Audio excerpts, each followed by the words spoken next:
Got my new 2012 Kink whip. Got like last week. Everything's stock on it still. Got the brakes. Gotta put my pegs on. Thing's so worth the money.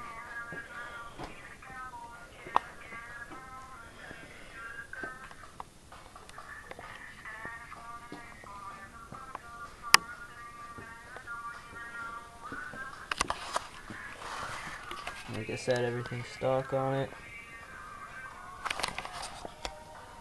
It's like 24 and a half or 25 and a half, something like that.